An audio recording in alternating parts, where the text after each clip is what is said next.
This is John Black, super chemist, here to talk about what a mole is. I use moles a lot. I like moles. I don't like talking in grams because equations are used to describe moles or molecules. Not they don't describe grams.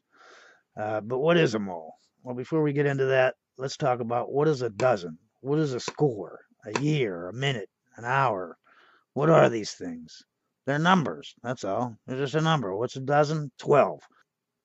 What's a mole? It's just the number of molecules. What number is that? 6.021 times 10 to the 23rd. Or, I think I changed it up because when I was young, that's what it was. Now it's 6.022 times 10 to the 23rd. So if I ever use 2-1 here, that's why, because back in the day, that's what we used to call it.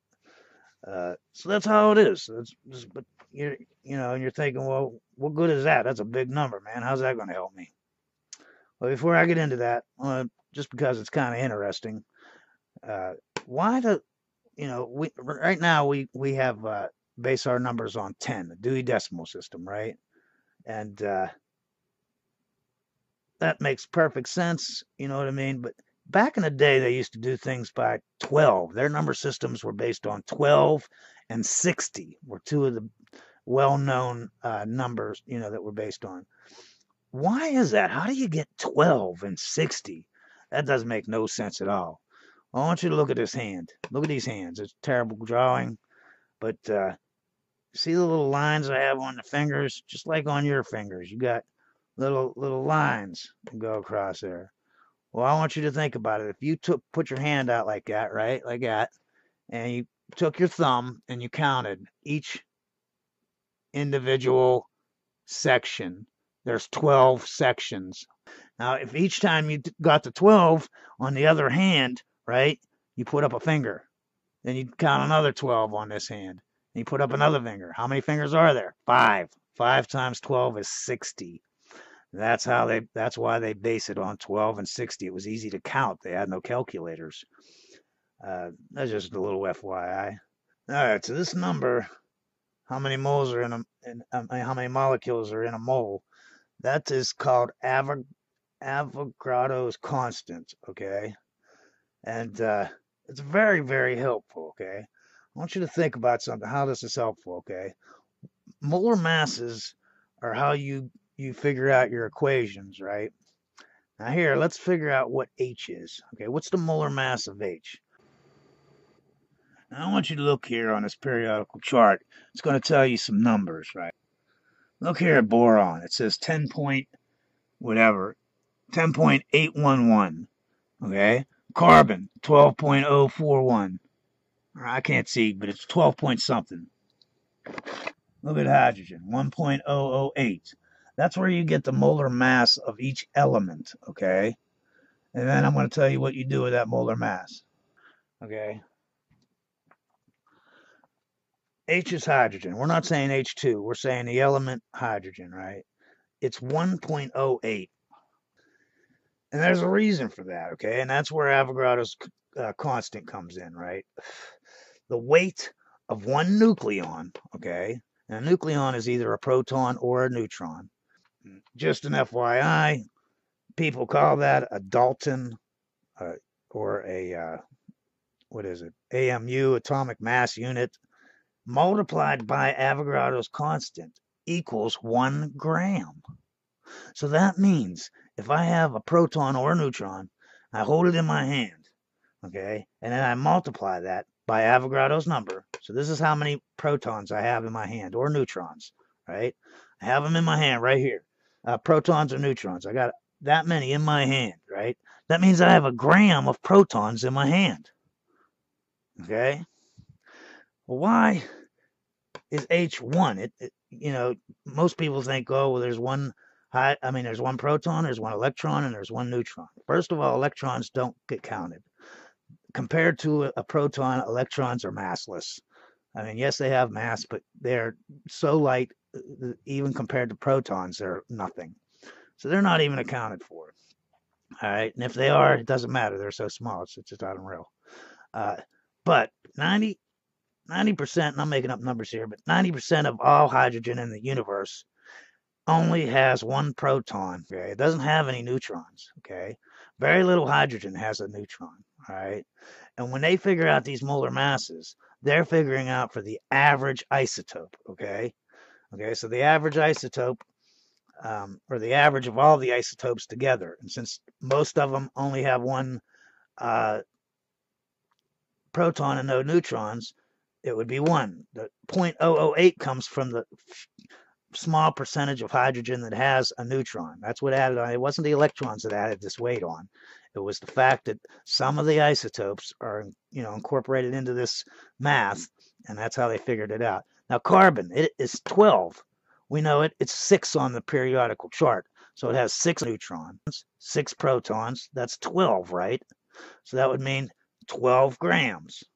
It's that simple. All right, the best way to learn this is to do an example, okay?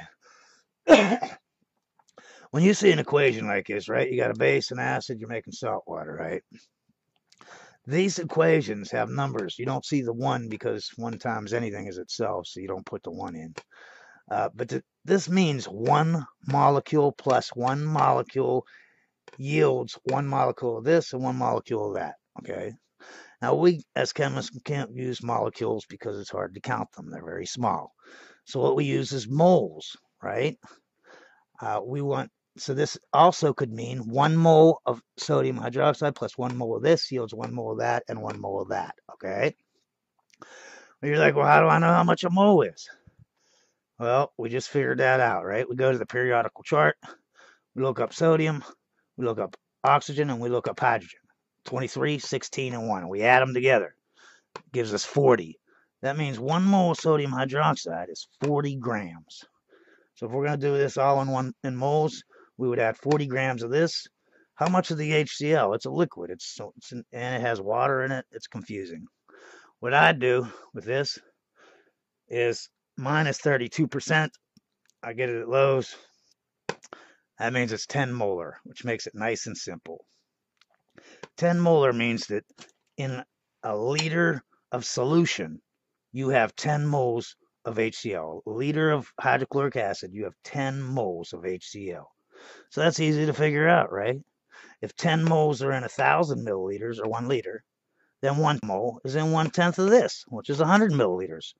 So you'd add 100 milliliters of HCl, 40 grams of sodium hydroxide, and there you go. Do your reaction. If let's say you wanted to do more, you wanted to do less. You're like, well, what if I don't want to do an exact mole? Well, okay, fine. Let's say you do half of 40 grams and you do 20 grams. Well, then you do half of this. Instead of 100 milliliters, put in 50 milliliters. Put in 5 times this, put in 5 times that. Whatever you multiply or divide this by, you have to multiply or divide the same exact amount on all these other stuff. There's only 2 here, but you know what I'm saying? If there was more, you'd have to do it to every last one of them so that they would all be 10% or they would all be 5 times.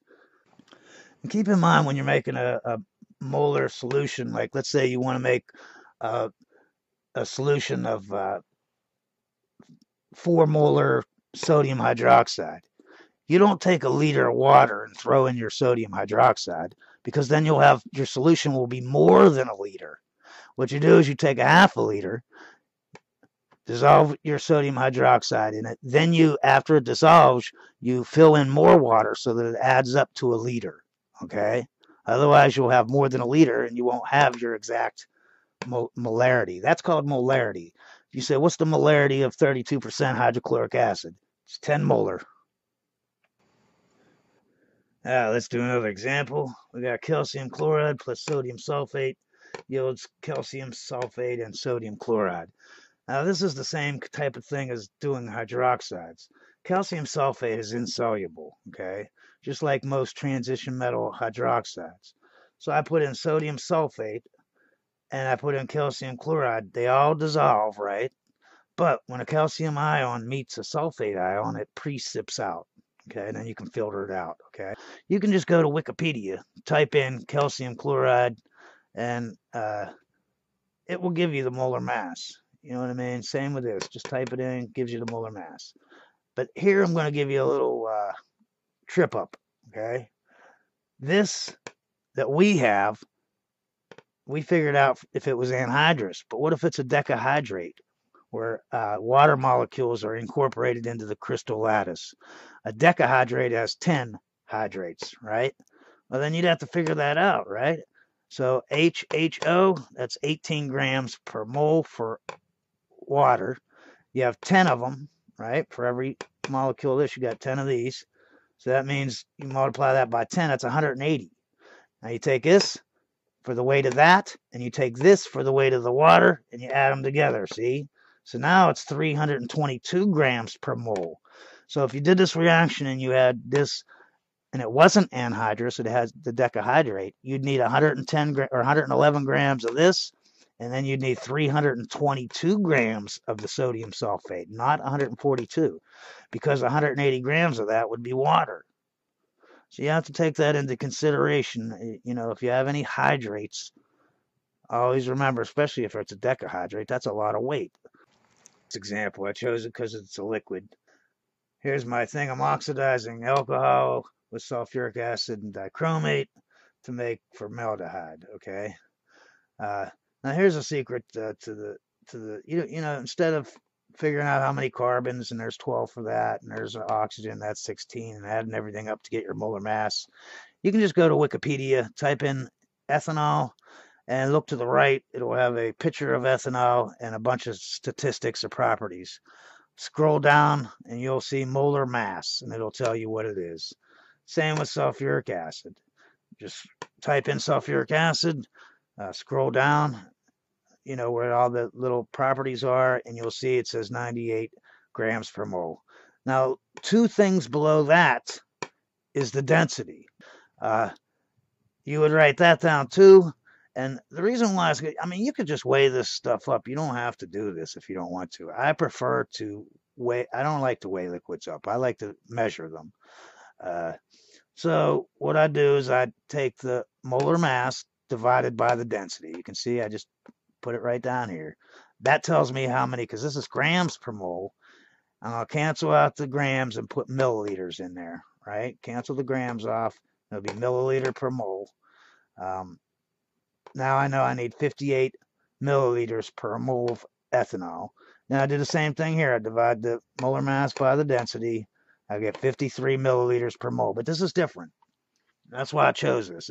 Sulfuric acid has 2% water, right? So I take this and I divide by 0.98. Now if I had 90% sulfuric acid, I'd divide by 0.9. If I had 92%, I'd divide by 0.92. If I had 40%, I'd divide by 0.4, etc. That gives me how many 54.4 milliliters of sulfuric acid would be equivalent to 1 mole. All right, so we already figured out it was 58 milliliters for a mole of ethanol. We need 3 moles, though. That's why I chose this example. So you multiply that by 3, you get 174 milliliters. Figured out it was 54 milliliters for the sulfuric acid, but you need 4 moles. So 4 times that is 217 milliliters. We looked this up on Wikipedia. It's 294 grams per mole. So these are the ratios you need. You might ask, well, what if you don't want to use this much? What if you want to use less or more? Well, let's say you want to use 10%. Use 17.4 grams here. That means you use 10% of this and 10% of that. It's that simple. If you use twice as much, you use twice as much as this and twice as much as that. Okay? Now, I want you to keep in mind, just because it says stoichiometrically to do this, that doesn't mean that that's the way you do it. Okay, there are some, you know, like if you have a gas, you have to take into consideration that there's air in your apparatus that you need to push out first. And when you're done with your reaction, you know, that vessel will be filled up with your gas. It won't be reactive. It'll be replacing the air that was in there. So you have to take that into account, and also gas escapes. You know, you bubble it through a liquid, and some of it doesn't react, and it goes back into the atmosphere. So you have to take into consideration that. Acids, you know, as a reaction goes forward, unless it's a catalytic thing, as it goes forward, your acid gets more dilute. So by the time you're done, you know, down to the last 10% of your reaction, you might not have enough acid in there to actually do the reaction. So you might have to put extra in for that. You have to think of that ahead of time when you're doing your stoichiometry.